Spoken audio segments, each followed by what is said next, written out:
back in our home on wheels, and today marks the start of a 3-week winter van life road trip. We've been living and traveling in our self-converted Sprinter van for 5.5 years now, and we've always chased mild weather. We've spent many winter and spring seasons in the Southwest, plus headed up north to the Pacific Northwest and Alaska for the summer with a goal of avoiding extremes like scorching heat and freezing temperatures. But for the next few weeks, that is all gonna change. We are going to be road tripping through northern New Mexico plus a lot of Colorado with the goal of experiencing a true winter in the van. Being from Texas, we're not super used to cold weather, but about a year ago, we spent a couple weeks exploring Finland in the winter with temperatures around -15 degrees Fahrenheit and almost 0 daylight, which proved to us that we can handle the cold. So we thought it would be a fun little challenge to give winter van life a shot, which may be a fun and magical experience, or it may be a complete disaster. It's so cold in the van this morning that you can see our breath.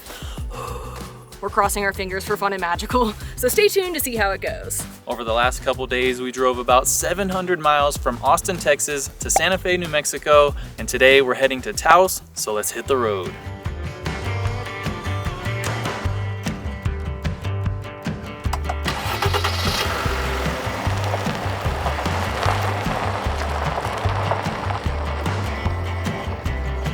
We've had a couple unexpected cold weather experiences in the van over the years, but this is the first time we're actively choosing colder weather and snow. And since our van is built for more mild and warmer temperatures, doing a winter trip like this brings up a few concerns that we typically don't have to think about, with the first and biggest concern being our gray water tank and pipes freezing.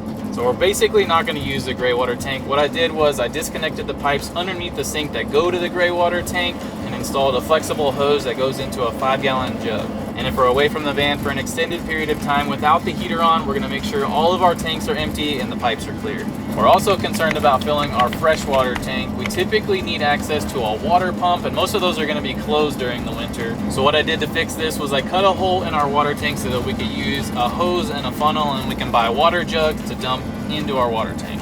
And this is also going to be beneficial year-round. There's been times where we've had to wash dishes with just a gallon jug because we couldn't find a water pump to fill our fresh water tanks. And another concern is our power situation. In the winter, there aren't as many hours of sunlight and the sun doesn't get as high, so we won't be getting as much solar. So we're going to be paying for a lot more campgrounds with hookups, so it's going to be a bit more of an expensive trip.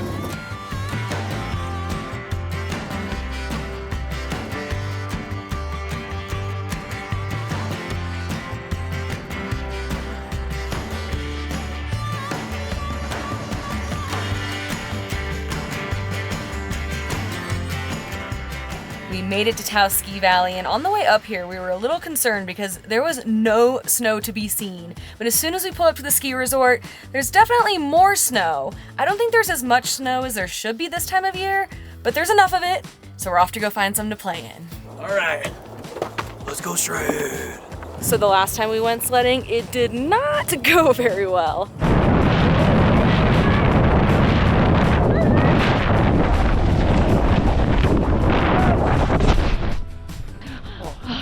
Yeah. Oh, my sunglasses went. They just crash landed. Ow. All right. But we're gonna give it another shot. We bought this sled yesterday, and my biggest concern is that it's a disc sled. Never used one of these before. I feel like we're gonna spin all around, and I feel like it's gonna be so much scarier. So Kathryn's making me put my life at risk first. The good thing is it's only little kids out here, so it can't be too bad, huh? Oh yeah, this is awesome.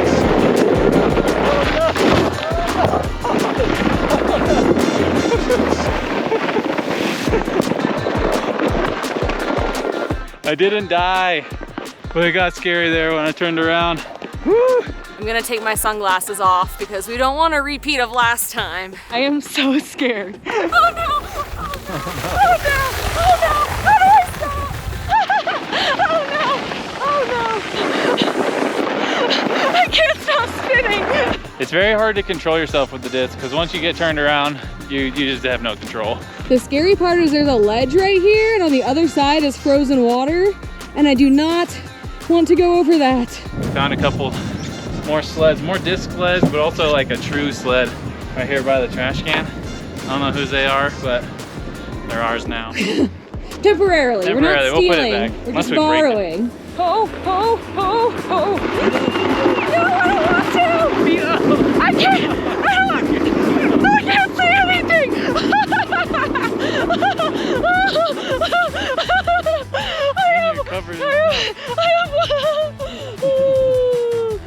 I have water all over my face, and I don't know if it's because I started crying or if it's the snow. Okay, I'm gonna try the disc again. Watch out!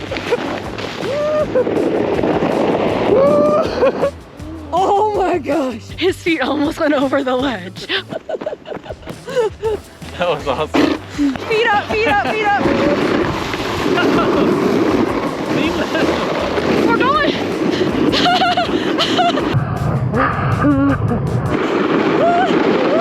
My feet are out. Oh my god. I have a snow beard. Oh, no. Oh, I am so cold. I need a hot drink.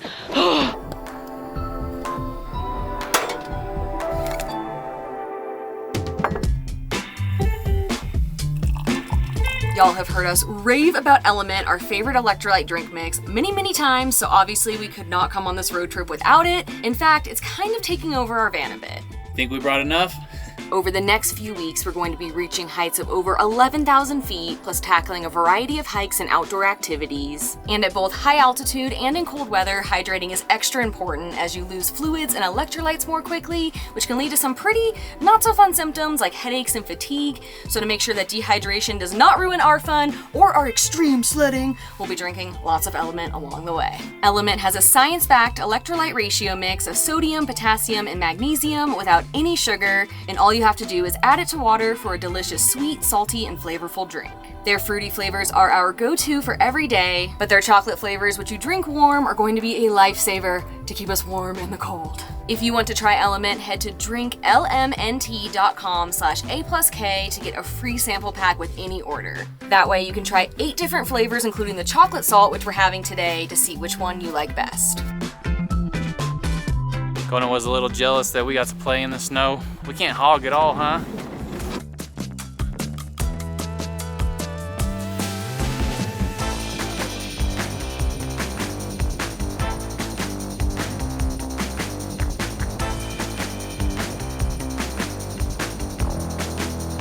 And now for the long drive to our campsite.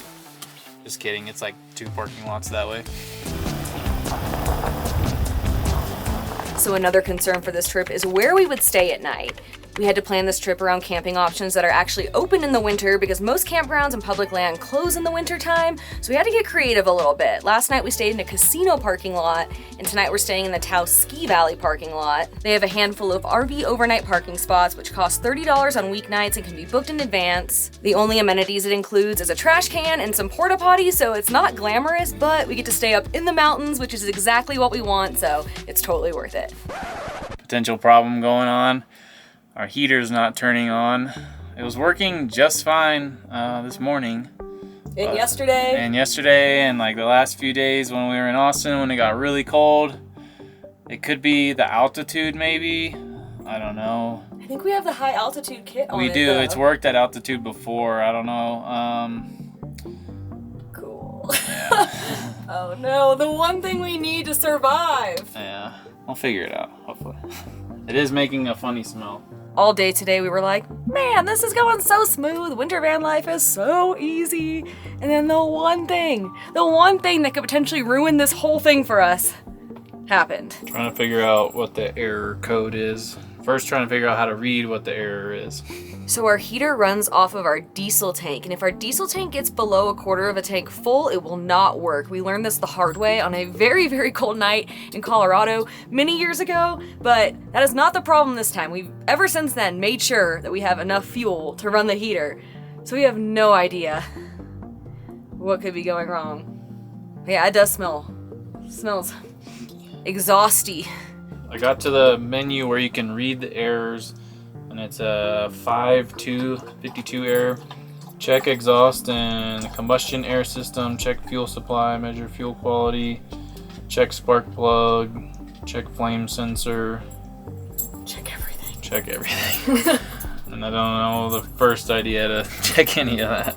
So we only really have two options right now. It's already 24 degrees out and it's supposed to get down to 18 tonight. And if we go down the mountain into the town of Taos, it says it will be in the mid-20s tonight. So we figure any extra warmth we can get, we will take. So we are heading down the mountain.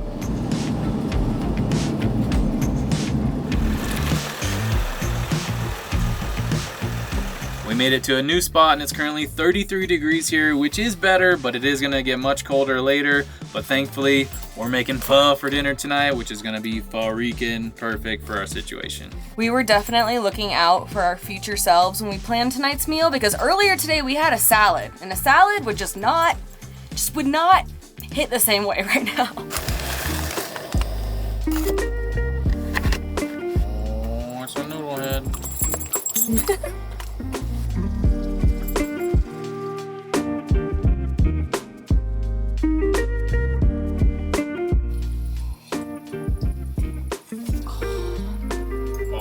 That is so perfect. That's what I needed. Oh. Also, we realized we did have a third option, which was get a hotel. But we didn't even think about that until we were almost here. We figure we've camped in 30-something degree weather in a tent. We'll be okay. We got all kinds of layers going on here. We both have jackets on, snow pants. You have snow pants on? These are my snow pants from earlier. You're wearing your snow pants? Yeah. I'm just wearing joggers. They're just comfortable. Then we got our sheet, our blanket, and then we have our sleeping quilts here. And these are rated for 20 degrees, so I think we're gonna be just fine. And most importantly, we have a little space heater in our bed. We're hoping she stays between us so we both get her warmth. And she doesn't just pick one of us to keep warm tonight. Oh, good night. Stay warm. Hope you're not a snowman when we wake up. Yeah.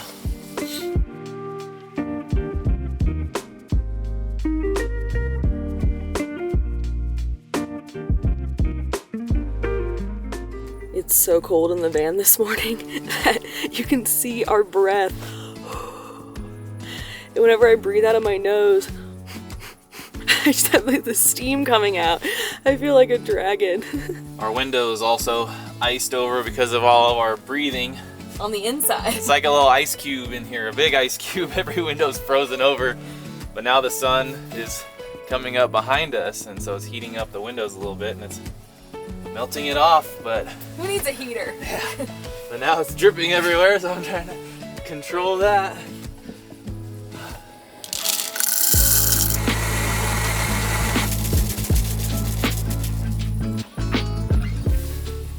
This is the steam you want from hot coffee, not because it's so cold in here you can see your breath. The sleeping actually wasn't that bad. It was pretty dang cold in here. We woke up and our little thermometer says 30 degrees. But overall, it wasn't too bad. Kathryn mentioned we've slept outside in a tent and temperatures similar to this. All the exposed areas like my neck or my ear or something got cold. But other than that, I almost got kind of hot underneath the blankets. Like I was kind of sweating a little bit. I almost took my jacket off. It kind of felt like a Goldilocks situation. Some moments I was too cold, and then other moments I was too hot, and then some moments it was just right. But the hardest part has been getting up this morning and getting out of the cocoon that we were sleeping in, because basically just our heads were exposed last night, so we were nice and toasty. Then getting up and just feeling the frigid air in this van is just hard to get warm again. Kona has the right idea this morning. Just hunker down under the sleeping quilt.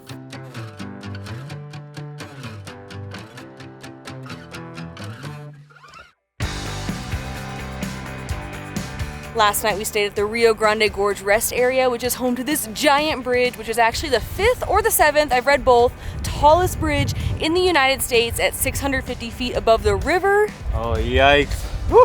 Oh my gosh, that was way down there. There's this deep gorge right below it with a river rushing through it and mountain views all around. As far as rest areas go, this one might win for the best views. This truck is coming and I can feel the bridge like bouncing. That was scary. Oh my gosh. We had actually planned to stay the night here tonight and do a hike along the west rim, but we spent all last night researching this heater and trying to figure out how to fix it. We ordered some parts that are going to be delivered to Colorado Springs tomorrow, but Adam has another idea of something else that might fix it, but we need to get some tools, so we're off to Colorado to get to a Home Depot.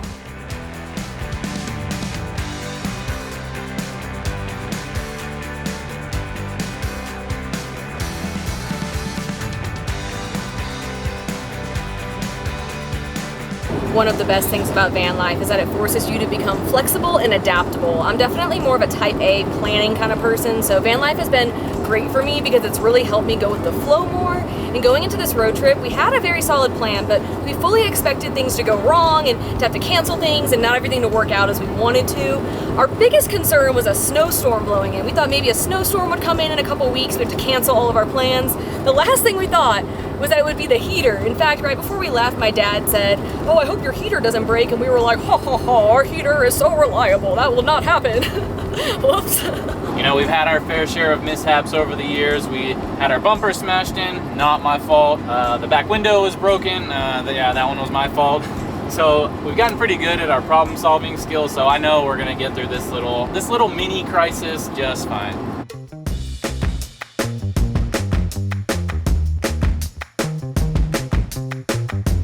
All right, I followed a random guy's YouTube video, instructional video. We'll see if it does anything. Let's try it out. So if what I did doesn't work, I have replacement parts coming tomorrow, and I'll replace some of the things that I was messing with.